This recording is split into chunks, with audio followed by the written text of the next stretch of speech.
Vous pouvez organiser justement ces sous-projets et structurer ces tâches grâce à un outil très simple que vous pouvez par exemple organiser sur un classeur ou avec des logiciels spécialisés qui s'appelle un diagramme de Gantt et qui va justement vous permettre tout d'abord de lister toutes ces tâches dans l'ordre chronologique. C'est-à-dire vous allez commencer par la toute première tâche qui doit avoir lieu et vous allez comme ça continuer jusqu'à la toute dernière tâche ou la finalisation par exemple de votre projet.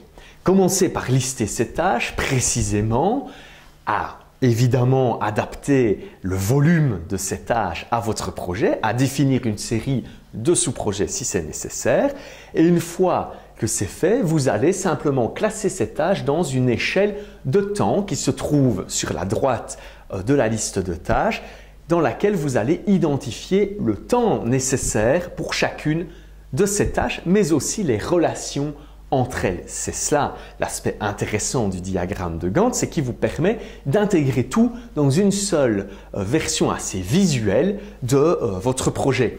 Comme vous le voyez ici, par exemple, on voit que pour la tâche 1, qui pourrait être la préparation par exemple du chantier ou l'évacuation d'une série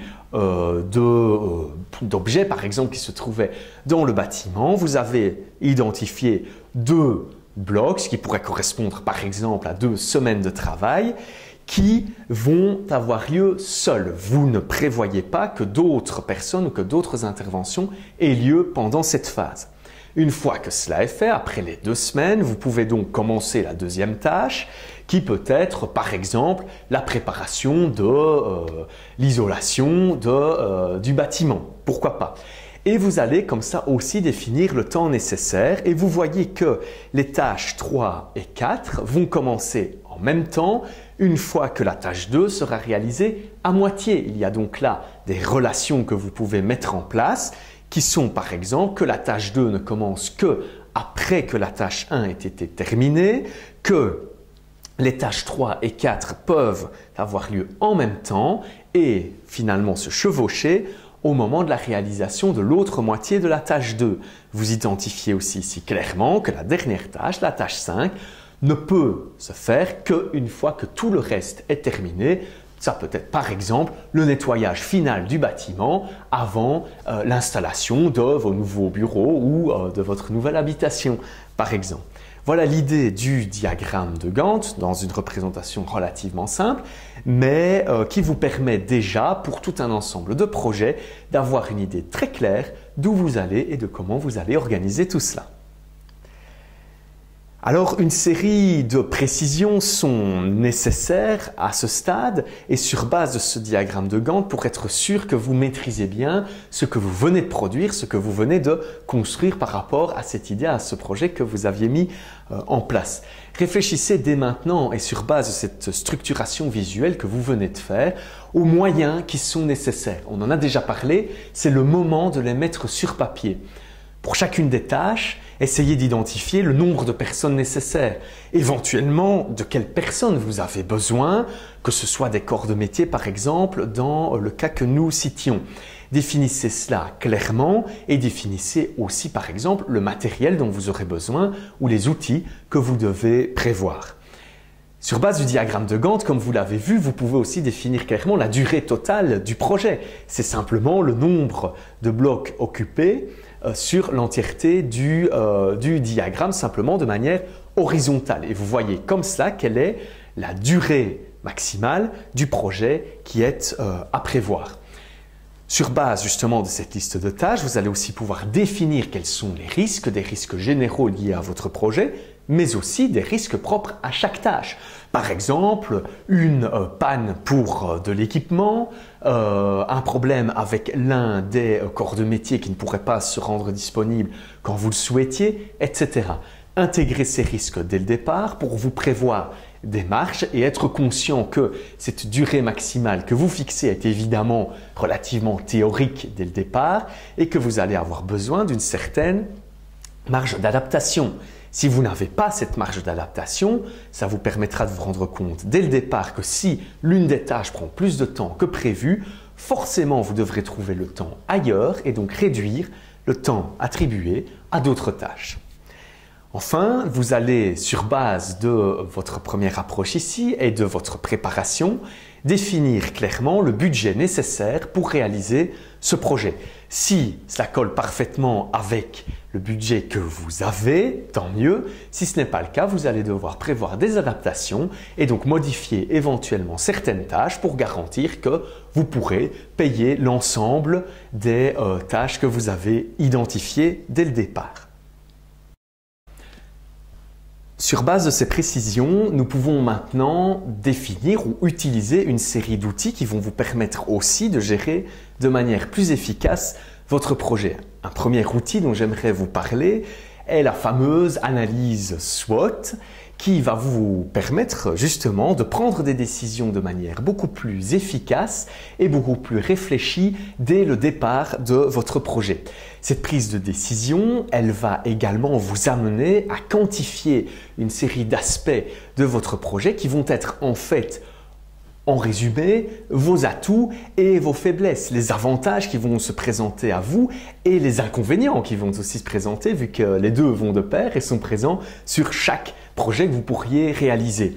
Cette analyse SWOT va vous permettre de les identifier clairement et de préparer la définition de vos faiblesses, de vos forces, des menaces qui pèsent sur vous ou sur votre projet et des opportunités qui vont aussi, par exemple, pouvoir se présenter à vous.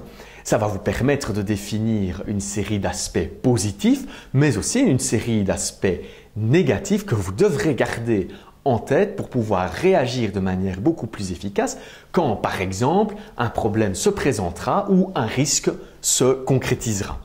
Ces différents aspects de l'analyse SWOT, vous pouvez les représenter dans une vue plutôt graphique comme celle-ci qui vous permet d'identifier clairement 4 cases ou 4 catégories différentes dans lesquelles vous pouvez remplir vos informations et quantifier vos informations. Une série de données sont internes, donc sont propres à votre structure, à vous et votre famille s'il s'agit d'un projet privé, ou bien à vous, à vos collaborateurs et votre entreprise s'il s'agit d'un projet professionnel. La deuxième catégorie va distinguer les éléments externes, c'est-à-dire qui sont liés à des collaborateurs ou qui sont liés à une série d'outils ou de partenaires extérieurs à votre structure, à votre famille ou à votre entreprise, par exemple. Pour chacun de ces deux cas, vous allez identifier les cas positifs et les cas négatifs. Vous retrouvez ici les 4 éléments que je mentionnais juste avant et leur traduction en anglais, d'où vient le mot SWOT ou l'abréviation SWOT. Tout d'abord, vous identifierez en interne vos forces, vous identifierez ce qui fait votre aspect positif, vos avantages et ce qui va vous donner justement cette puissance dans le démarrage et dans la concrétisation de votre projet. Par exemple, pour votre rénovation de bâtiment, vous pourriez identifier comme force interne le fait que vous êtes relativement bricoleur et que vous pourrez aussi bénéficier de vos propres compétences pour mener à bien le projet, les finitions et certains détails par exemple. De nouveau, en interne, vous pouvez identifier une série de faiblesses ou d'éléments plutôt négatifs que vous devez prendre en compte. Par exemple, vous êtes bricoleur mais vous avez peu de temps. Vous devez donc prendre également cet élément en considération parce que forcément les forces et les faiblesses vont jouer en même temps et vont devoir être une série de contraintes à intégrer. Au niveau de l'approche externe, vous allez identifier les aspects positifs qui sont des opportunités comme par exemple la collaboration avec certains nouveaux partenaires ou bien la découverte d'autres clients ou de nouveaux clients par exemple durant la réalisation du projet. Vous pouvez identifier cela comme étant des opportunités, des aspects externes positifs. Évidemment, ils ne vont pas sans une série d'aspects externes négatifs qui sont considérés comme des menaces qui pourraient se présenter à l'extérieur de votre structure et porter préjudice à la réalisation de votre projet. Par exemple, le retard de certains sous-traitants, etc. ou des soucis dans une série de planifications extérieures, de disponibilité, d'équipement. Évidemment, si pour la réalisation de votre chantier, tout est prêt et toutes les tâches sont prévues, mais que vous n'avez pas le matériel sur place le jour où vous devez commencer, parce que, par exemple, le transporteur est en retard, vous avez déjà là un élément de menace, c'est-à-dire quelque chose qui pourra porter préjudice à votre projet et qui vient de l'extérieur. Voilà les éléments de cette analyse SWOT qui peut être plus ou moins détaillée, mais qui en tout cas vous permettra déjà de clarifier un peu vos idées et de pousser votre réflexion un peu plus loin. Un second élément, qui est aussi une abréviation, est l'outil SMART. L'outil SMART va vous permettre de réfléchir à vos objectifs ou à vos sous-objectifs. L'idée de SMART, c'est de garantir dès le départ que vous définissez des objectifs corrects, c'est-à-dire des objectifs qui vont pouvoir être réalisés par votre projet, qui ne sont pas trop ambitieux ou qui ne sont pas irréalistes par exemple.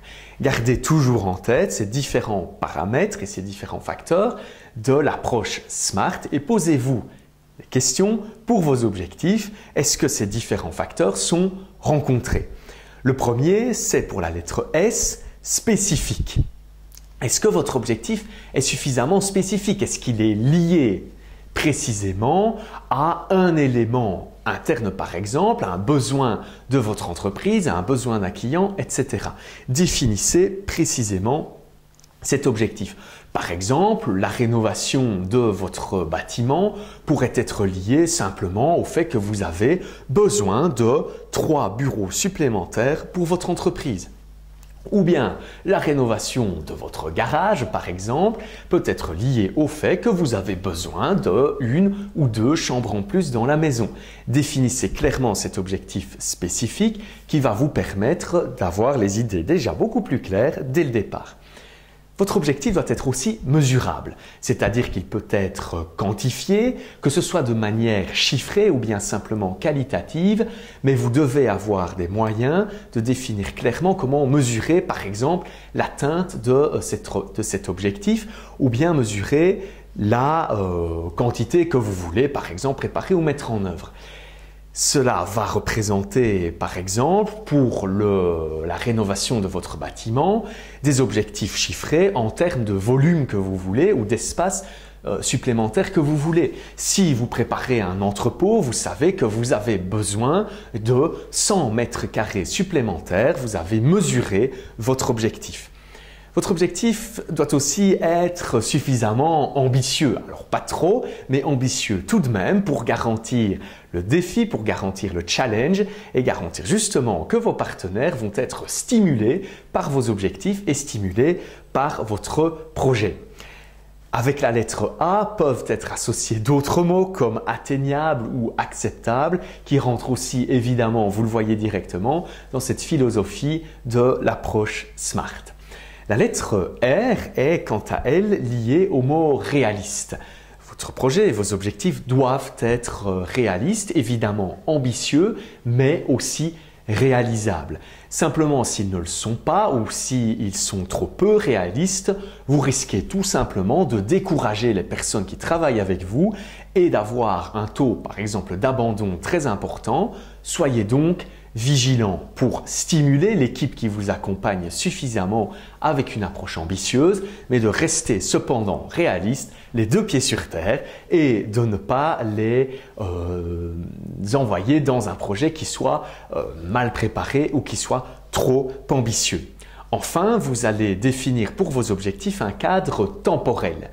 Un cadre temporel ne veut pas dire de définir uniquement, par exemple, on fera ça le plus vite possible.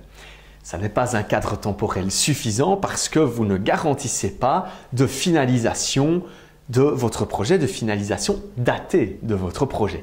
Donnez donc une série de dates ou d'éléments précis comme par exemple, cette rénovation doit être terminée dans 6 mois. Nous pouvons donc emménager nos nouveaux bureaux ou nos nouvelles chambres dans 6 mois. Vous avez là fixé un cadre temporel qui va vous permettre de caler tout votre diagramme de Gantt finalement dans cette durée maximale que vous avez déterminée.